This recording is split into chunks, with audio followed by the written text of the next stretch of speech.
a todos, amigos, familia de Mater Mundi, bienvenidos a este nuevo espacio de Profesión y Fe.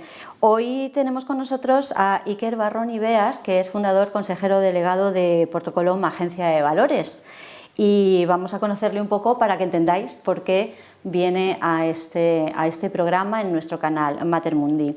Bueno, Iker, muchísimas gracias por atendernos. Muchísimas gracias a vosotros y un saludo a toda la familia de Mater Mundi. Iker Barrón Ibeas es consejero delegado y fundador, como decíamos, de Porto Colom Agencia, pero es que está casado, tiene 3 hijos y se define como esposo y padre feliz en su perfil de Twitter.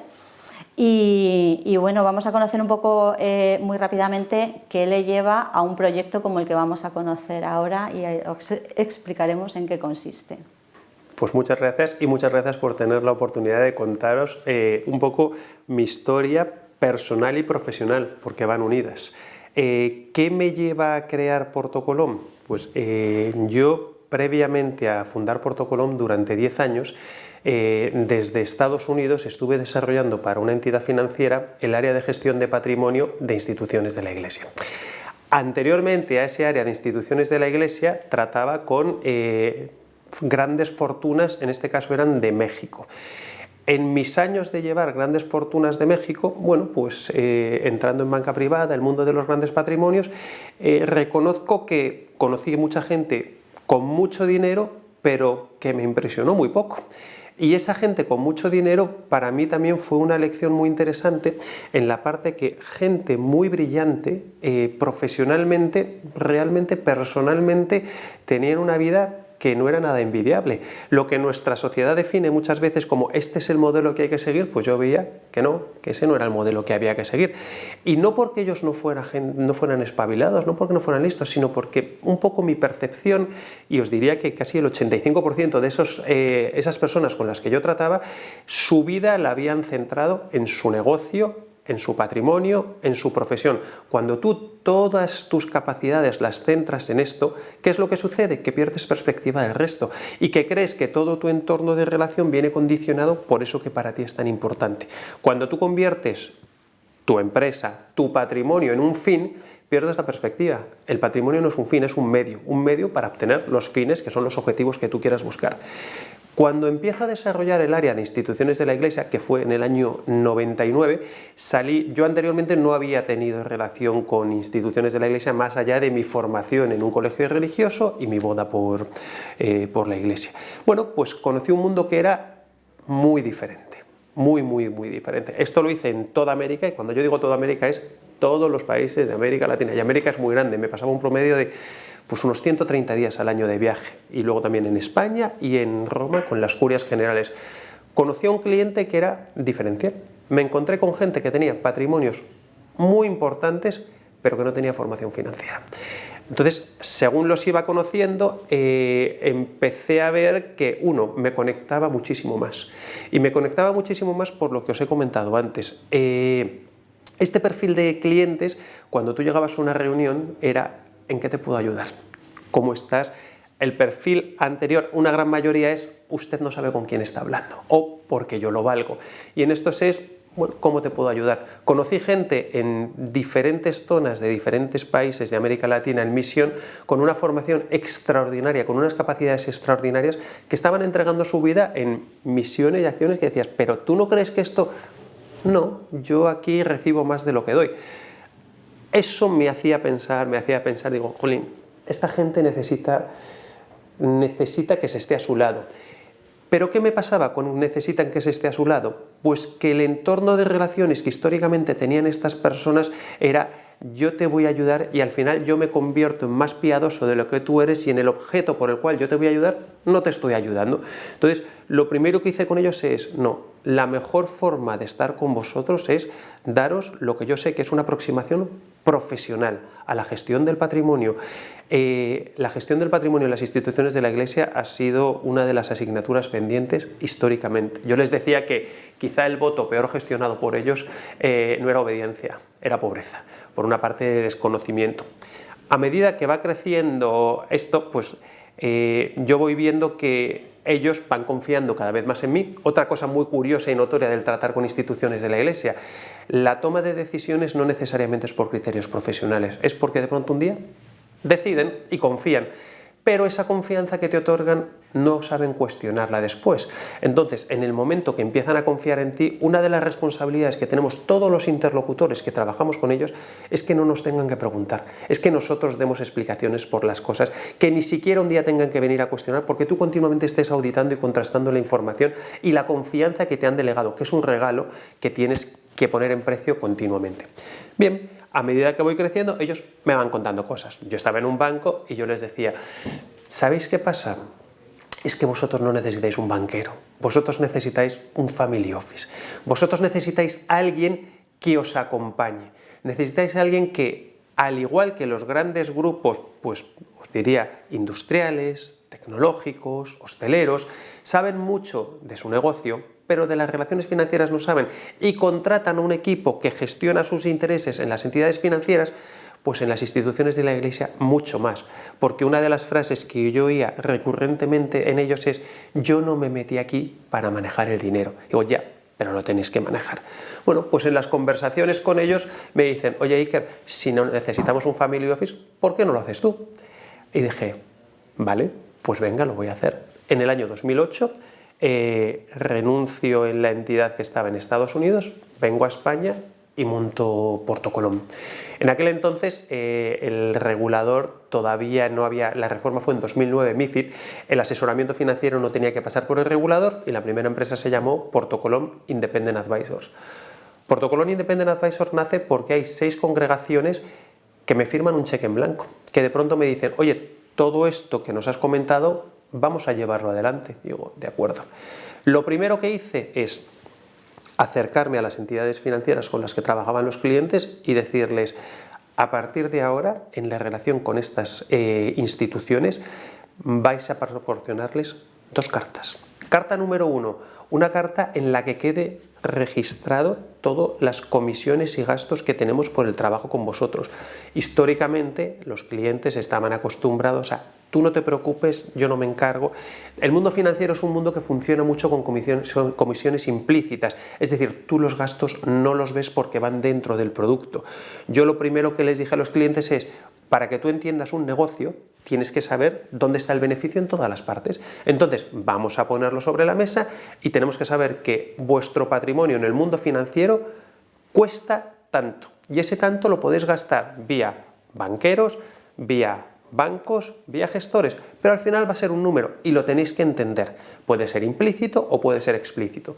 Nosotros optamos por la opción de hacerlo explícito, porque otra de las lecciones con ellos es: tú no tienes por qué ser un especialista, pero el especialista que trabaja contigo tiene que traducir el idioma financiero a un idioma que tú entiendas para que luego desde tu soberanía tomes las decisiones. Nadie tiene que decidir por vosotros. Entonces, eso parece muy sencillo, pero es muy complejo. Yo cuento siempre una anécdota. En uno de mis múltiples viajes a España, yo cuando venía a España me quedaba en casa de mis padres. No hay mejor sitio para quedarse que casa de tus padres. Y yo recuerdo una noche allá por 2004 o 2005 cenando, que mi madre, banquero en Estados Unidos, hijo, tal, y me dijo, hijo, pero ¿tú qué haces? Entonces le dije, pues mira mamá, te voy a explicar lo que yo hago. Saqué una cartera de un cliente y le expliqué que el dinero que tenía, la renta fija, la renta variable, con mi discurso, el que usaba para los clientes. Cuando termino le digo, bueno mamá, ¿qué te parece? Y me dice, que no me he enterado de nada. Ahí comprendí que el lenguaje financiero está hecho de una manera que muchas veces el interlocutor no entiende y el interlocutor se ve abrumado. Entonces yo digo, no, con los clientes, fundamental, si tú no me entiendes, uno es porque yo no te lo estoy explicando bien, o dos, porque no tiene sentido el negocio que te estoy explicando. Pero tenemos que llevarlo a esto un proceso de entendimiento. Entonces, no es que yo parezca que sepa mucho, no es que yo parezca muy listo, sino que tú lo entiendas. Os diría que quizá eso ha sido de las cosas más complejas por cómo va cambiando el mundo financiero. Evidentemente no es nuestro papel entrar en una masterclass de finanzas, pero ya has dejado muchas pistas, ¿no?, ahí de lo que consiste, y lógicamente si Portocolom, agencia de valores, ha ido creciendo o teniendo más clientes interesados, es por un desarrollo de valores propios, tuyos, personales, y luego llevados al terreno profesional, ¿no?, que es de lo que se trata aquí, de hablar un poco cómo conciliamos nuestras creencias, nuestros principios y valores en el ámbito profesional, en un tema tan árido como el de las finanzas. Es muy complejo, pero hemos hablado ya, o te hemos escuchado hablar de coherencia, transparencia, diálogo para promover entendimiento, poner el talento propio al servicio para mejorar con otros, ¿no?, y avanzar. Entonces, eso es lo más importante de lo que podemos hablar aquí. Hay una evolución también de la que nos hablas. En ese recorrido hemos oído hablar, y probablemente la mayoría de estos clientes de perfil, organizaciones o congregaciones religiosas y otros, en su momento hubo el boom de la inversión sostenible, concepto de inversión sostenible. Y eso ahora vosotros en vuestro discurso habláis de inversión de impacto, que es una cosa que no es nueva, pero un poco os diferencia. También las organizaciones religiosas empezaron siendo inversores sostenibles.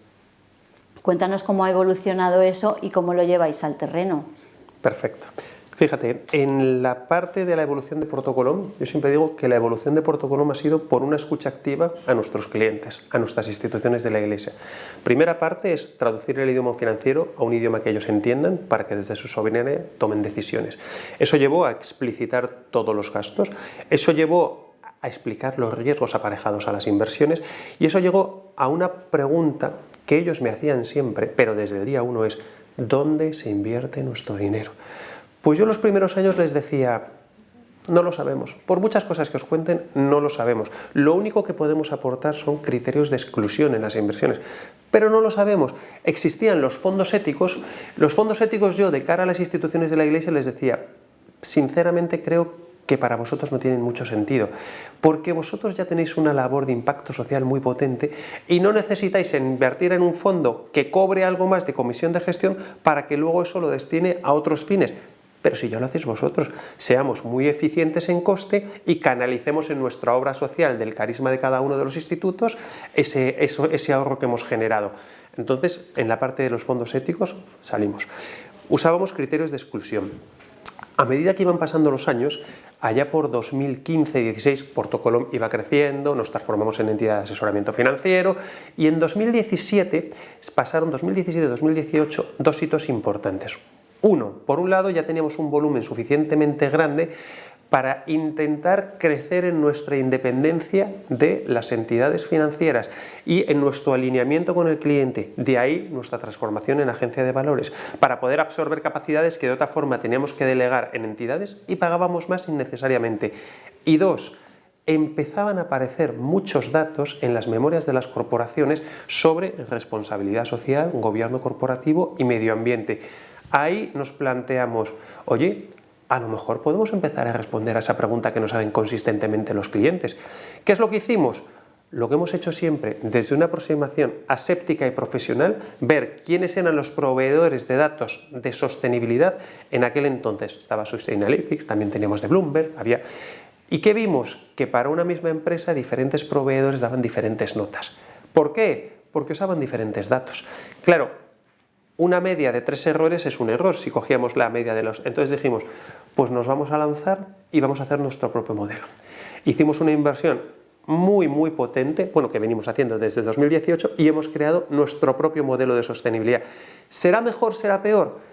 No lo sé, pero lo que sí sé es que entendemos en base a que tomamos las decisiones y nos abre un diálogo activo con nuestros clientes cuando hacemos una cosa bien o cuando hacemos una cosa mal, y vamos subsanando y creciendo, porque en el mundo de la sostenibilidad, otro tema importantísimo, no es un mundo binario, no es un mundo de una foto estática de ahora soy cero en carbono, soy no.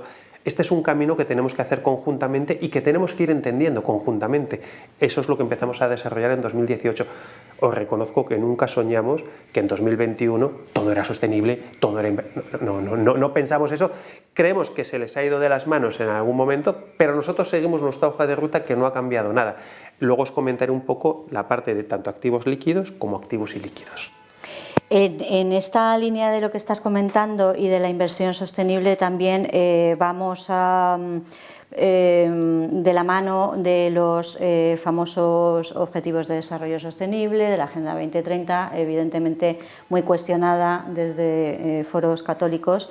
Es realmente complejo, ¿no?, hacer compatible todo esto, pero también es evidente que hay unas líneas rojas que no hay que traspasar.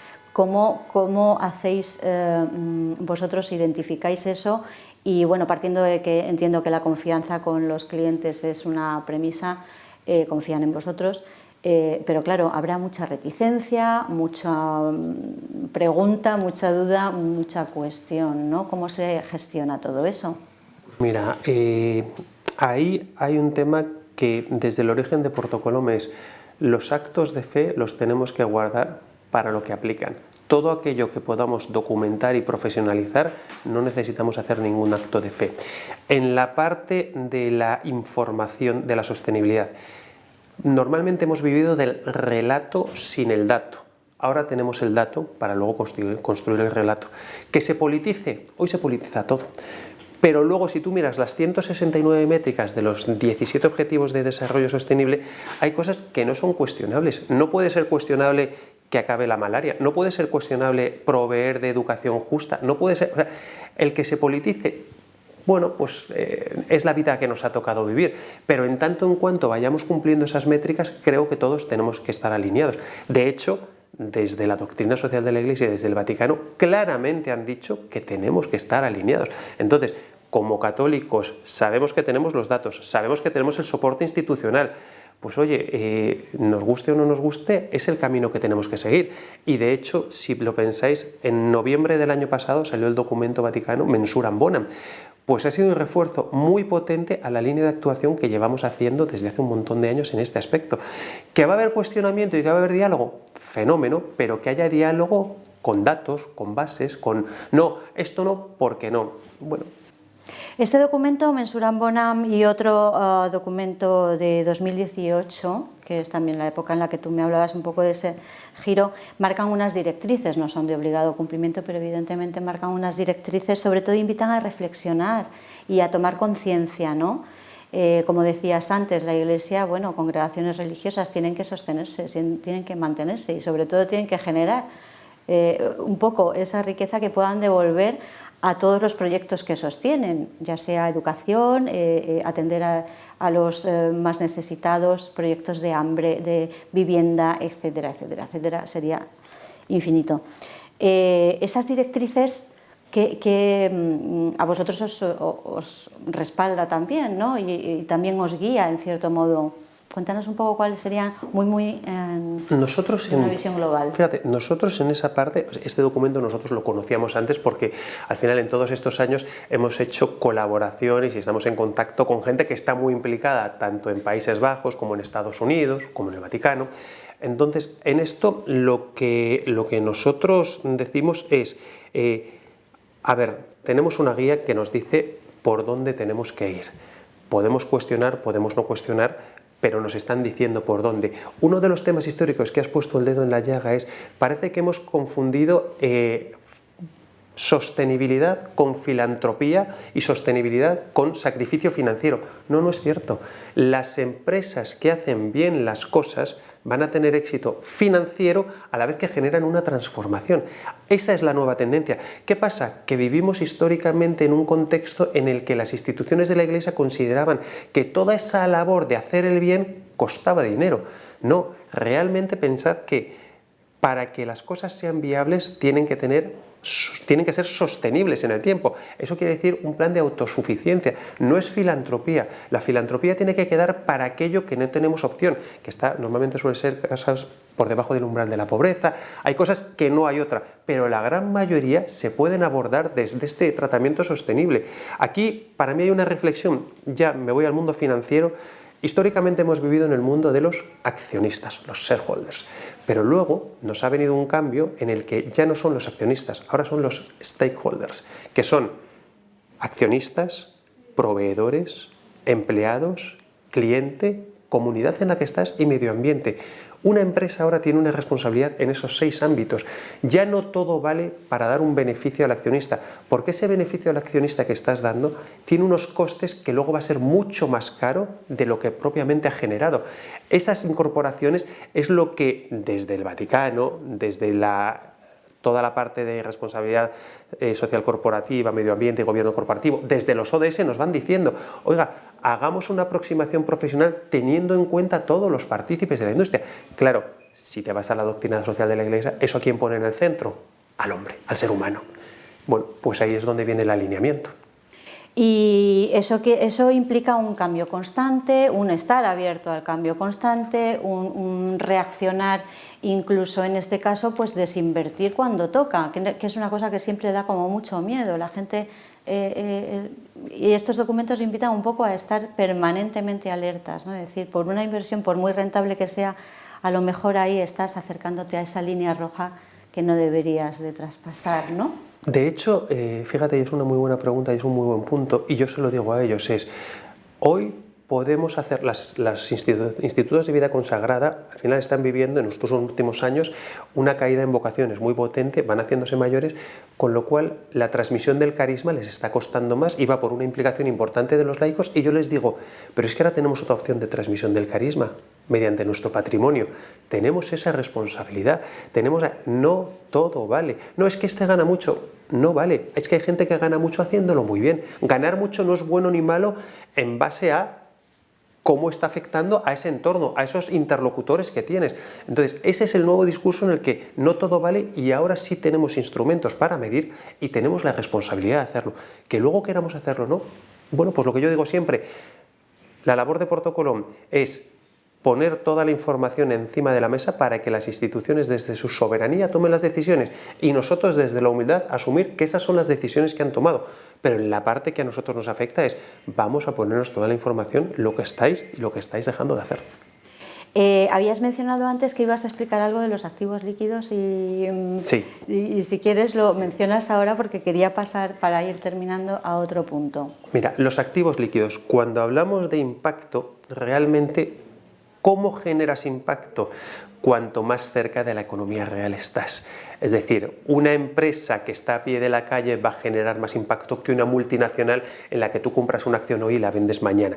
Los activos líquidos, la parte de generación de impacto es porque cumplen con sus responsabilidades y por las líneas que llevan las empresas. Pero la transformación específica es lo que llamamos nosotros el capital ilíquido, capital riesgo, fondos de emprendimiento. ¿Estos en qué se diferencian?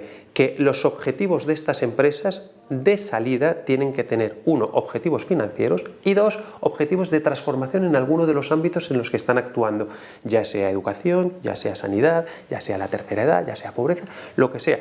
Y las métricas que vamos a aplicar con estos fondos es: has cumplido desde la parte financiera y has cumplido desde la parte de transformación social que estás haciendo. Y si no lo haces, no vas a llevar la parte de dividendo que te correspondería. Yo creo que en estos años nosotros hemos hecho un programa desde 2019 en las que hemos invertido en 10 fondos de estos.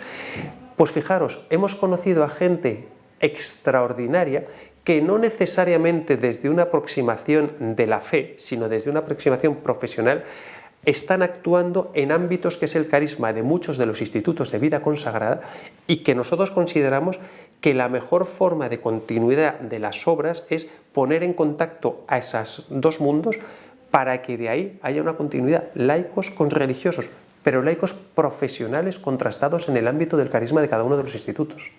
Es interesantísimo, por eso deja mucha paz teniendo digamos, el dinero en buenas manos o bien asesorado, y uno se puede centrar en cada organización, en cada congregación, a eso, a sus carismas y a sus laboras, a su hora et labora, ¿no? Debe dar mucha paz esto de poder conciliar un poco los valores personales con un poco ver esta andadura, ¿no? A dónde te ha ido llevando todo este proyecto en el que estáis ahora. Yo no sé si imaginabas tú que pudiera ser así, pero bueno, que se tiene que dormir muy tranquilo, por más complejo que sea el mundo financiero y muchos sustos y muchas estigmas y etiquetas que hay, ¿verdad? Sí. Fíjate, ahora llevamos una temporada, porque yo digo que somos un rara avis. Nosotros no somos una agencia de valores al uso, no somos un colocador de producto, no somos una entidad de banca privada, nosotros somos compañeros de viaje de las instituciones de la Iglesia. Todo esto empezó por la parte del patrimonio, pero ahora estamos entrando en todos los ámbitos. ¿Por qué? Por planes de viabilidad, por dónde van a estar dentro de 15 años. A mí me dices, Porto Colom, ¿cuál es la esencia de Porto Colom? Acompañar a las instituciones de la Iglesia para que desde su soberanía decidan cuál va a ser su futuro dentro de 10 años, 15 años, porque la edad media se ha disparado y tienen que empezar a tomar decisiones en momentos que son complicados. Eso te llena una barbaridad, porque esa continuidad va a garantizar las obras que ellos hacen, que son maravillosas. Por supuesto, la gente dice, no, pero es que hacen cosas como todos. Pero yo, que llevo 27 años tratando con ellos, eso es lo que me da fuerza todos los días, porque muchas veces dices, madre mía, estoy hasta el gorro. No, te da muchísima fuerza, con las complejidades que tiene, manteniendo siempre cada cual es su papel, y luego esa parte de buscar la excelencia profesional para llevárselo a la mesa y que ellos decidan. Eso es también recorrer un camino juntos para transformar la sociedad, para buscar, ¿no?, como decís en vuestros mensajes, hacer del mundo un lugar mejor, mediante inversiones de impacto sobre todo, y eso, pensando en nuestros hijos en un futuro, es un camino precioso, ¿no? Precioso. No, y sobre todo con unos compañeros de viaje maravillosos, porque, y yo se lo cuento con las 6 congregaciones que empecé, muchas veces cuando nos han visto crecer, bueno, es que lo que digo, no os equivoquéis, Porto Colom somos todos.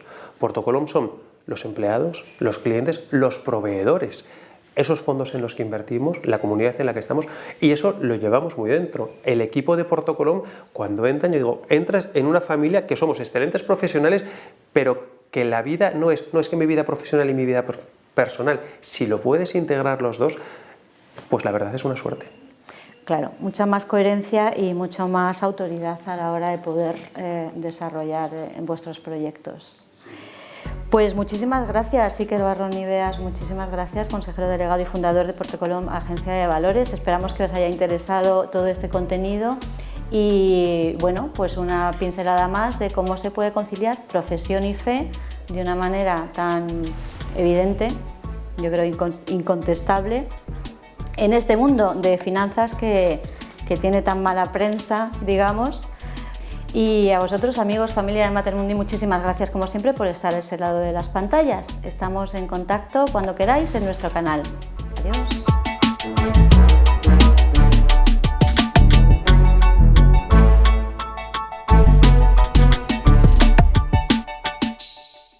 Mater Mundi no es una asociación, Mater Mundi es una familia que se dedica a compartir el Evangelio y las maravillas que Dios ha hecho en la vida de tanta gente. Te lo digo a ti, que ya tienes experiencia del bien tan impresionante que hacen estos vídeos. Cuántas historias de sanación interior, cuántas historias de conversión, cuántas veces tú te has sentido más cerca de Dios gracias a este material que está llegando a tu casa. Por eso te pedimos que nos ayudes a seguir realizando esta tarea de llevar el Evangelio. Aquí abajo aparecen todos los datos a través de los cuales tú puedes seguir colaborando económicamente para que tantos voluntarios de esta asociación, de esta familia de Mater Mundi, puedan seguir trabajando y llevando su Evangelio a todos los rincones. Muchísimas gracias por colaborar con nosotros.